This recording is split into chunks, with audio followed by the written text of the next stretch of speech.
சிப்பி, கடல் ஆழத்தில் இருக்கக்கூடிய சிப்பிக்கு தாகம். வாய் திறந்து திறந்து மூடிக்கொண்டிருக்கும். அதன் தாகத்தை தீர்க்கக்கூடிய துளி அந்த கடல் நீரில் இல்லை. அது தாகத்தோடு வாய் திறந்து திறந்து மூடிக்கொண்டிருக்கிறது. அந்த தாகத்தை, சிப்பியின் தாகத்தை தீர்க்கக்கூடிய துளி வானத்தில் மிதந்து கொண்டிருக்கும் மேகத்தில் எங்கோ துளியாக மறைந்திருக்கிறது.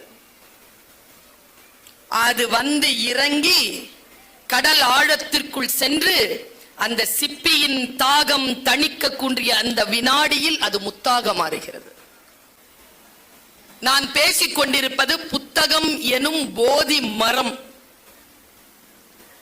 அரச மரத்திற்கு போதி மரம்னு பேர் வந்தது. எல்லா அரச மரங்களும் போதி மரங்களானா கிடையாது.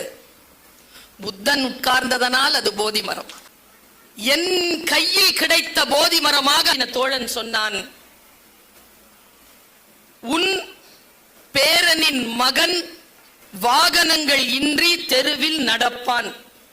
அது எப்படி என் பேரனின் மகன் வாகனமின்றி தெருவில் நடப்பான்? நான் தான் செல்வ செழிப்போடு இருக்கிறேனே. என் செல்வம் என் மகனுக்கும், அவன் செல்வன் அவன் மகனுக்கும், அவன் செல்வன் அவன் மகனுக்கும் போகும் தானே? கிடையாதாம். அவன் எனக்கு மிகப்பெரிய ஞானத்தை தந்தான். எப்படி சொல்றான் பாருங்க, உங்கள் பேரனின் மகன் வாகனங்கள் இன்றி தெருவில் நடப்பான். காரணத்தை சொல்றாங்க, புரிஞ்சுக்கிட்டீங்கன்னா துளி முத்தாக போகிறது. சிரமமான சூழல் வலிமையான மனிதனை உருவாக்கும். வலிமையான மனிதன் வசதியான சூழல்களை உருவாக்குவான். வசதியான சூழல் வலுவற்ற மனிதனை உருவாக்கும்.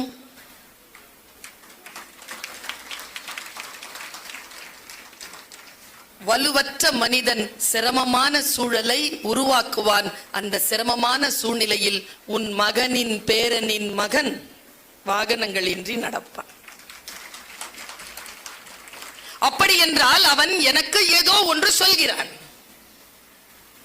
நான் வலுவான சமூகத்தை உருவாக்க வேண்டுமே தவிர வசதியான சூழலை உருவாக்குவதில் முனைந்திருக்கிறேனோ என்கின்ற ஒரு அடிப்படையான படிப்பை அந்த சகோதரன் எனக்கு தருகிறான்.